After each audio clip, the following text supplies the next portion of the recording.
મિત્રો કેમ છો? જય શ્રી કૃષ્ણ. આપણે વાટકો ભરી અને મગ ફણગાવી દીધા છે અને સાથે આપણે તમે જોઈ શકો લીલા મરચાં 3 નંગ લીધા છે, ચમા લીધા છે, થોડા બટાકા લીધા છે, બાફીને કટ કરી લીધા છે, સૂકી ડુંગળી છે, બે ટામેટા છે, લીલા ધાણા છે. બેટા ફણગાયેલા મગનું શું ખાવું છે? ઢોસા ખાવા છે. તો બાળકોને ચલો આપણે ફણગાયેલા મગના ઢોસા બનાવીશું. થોડી આપણે સોજી પણ અંદર નાખી દઈશું કેમ કે જનતા પાર્ટી જિંદાબાદ છે એટલે પહોંચે નહીં, એટલે આપણે બધાને પહોંચી શકે એવી રીતના સરસ મજાના આજે ઢોસા બનાવીશું. બનાવવાની રીતે આપણે ચાલુ કરીએ. મેં બટાકા બાફી અને કટ કરી બધું સમારીને રાખ્યું છે કેમ કે આ બધું કરતે તૈયારી વધારે લાગે કરતે.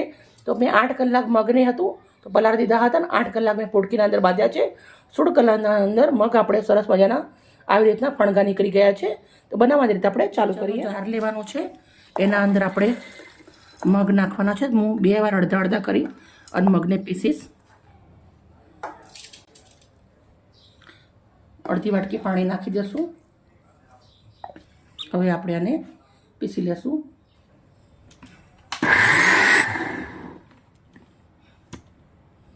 મસ્ત મજાનું પીસી અને રેડી કરી દીધું છે. એક મોટું તપેલું લેવાનું છે, એના અંદર આવી રીતના બેટરને રેડી દેવાનું છે. પછી પાછા આપણા મગ છે એ નાખી દેવાના છે. મગ નાખ્યા પછી આપણે 1 વાટકી દહીં નાખું છું કાઢું, થોડું પાણી નાખી દઈશું. હવે પાછું આપણે મસ્ત મજાનું પીસી લેવાનું છે. બેટર આપણું સરસ મજાનું પીસી અને રેડી કરી દીધું છે. હવે આપણે જે સોજી છે વાટકી ભરેલી એ નાખી દેવાની છે. સાથે આપણે સ્વાદ પ્રમાણે અડધી ચમચી મીઠું નાખી દઉં છું. પછી આપણે 1 વાટકી ભરી અને પાણી નાખું છું. જરૂર પડશે તો બીજું પાણી પછી આપણે નાખીશું. હવે સરસ મજાનું મિક્સ કરી દેવાનું છે.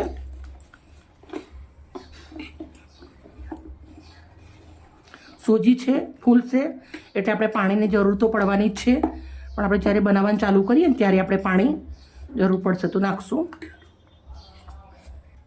મેં બેટર સરસ મિક્સ કરી દીધું છે. હવે આપણે આ બેટરને 15 મિનિટ સુધી આવી રીતે ઢક્કન ઢાંકી અને રાખી દેવાનું છે. એટલામાં આપણે સૂકી ભાજી બનાવી દઈશું.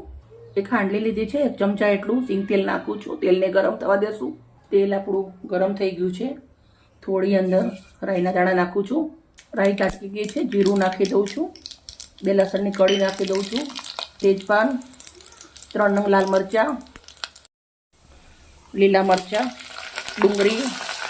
ડુંગળીને સરસ આપણે આવી રીતના સાંતળવાની છે. થોડીક અંદર આપણે હિંગ નાખી દઈશું.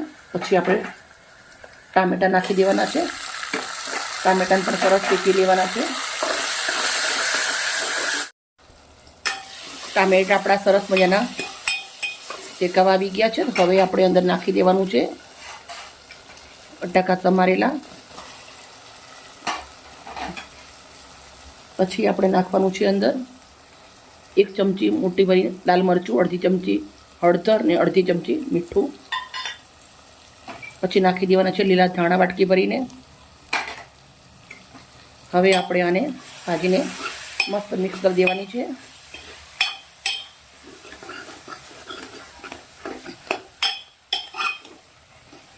બે મિનિટ સુધી શેકી લેશું. ભાજીને આપણે આવી રીતે થોડું ચમચા વરણે દબાવી દઉં છું.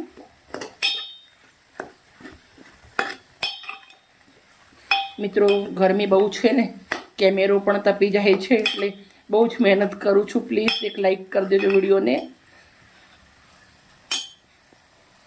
ભાજી આપણી સરસ મજાની બની અને રેડી થઈ ગઈ છે. આપણું ઢોસાનું ખીરું સરસ મજાનું રેડી થઈ ગયું છે. પાણીની જરૂર પડશે એવું હતું પણ હવે પાણીની જરૂર છે નહીં. તવો ગરમ થઈ ગયો છે આપણો. તો અંદર બેટર નાખું છું.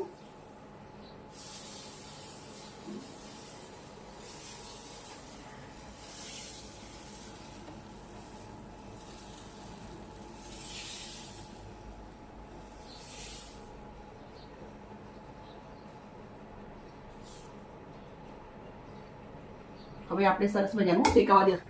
હવે આપણે થોડું એવું સિંગ તેલ નાખી દઉં છું.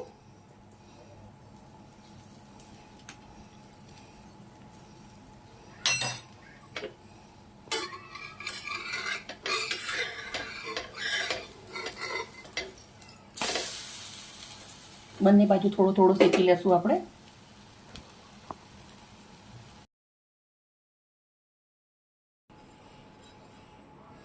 સરસ મજાનું આપણું જે સૂકી ભાજીનું શાક બનાવ્યું છે એ રેડી કરી દીધું છે. બાળકોને ભૂખ લાગી ગઈ છે, દાળ બનાવવાની વાર છે, પણ સરસ મજાના ફણગાયેલા મગના ઢોસા અને શાક રેડી કરી દીધું છે. ભૂખ લાગે છે ને બેટા?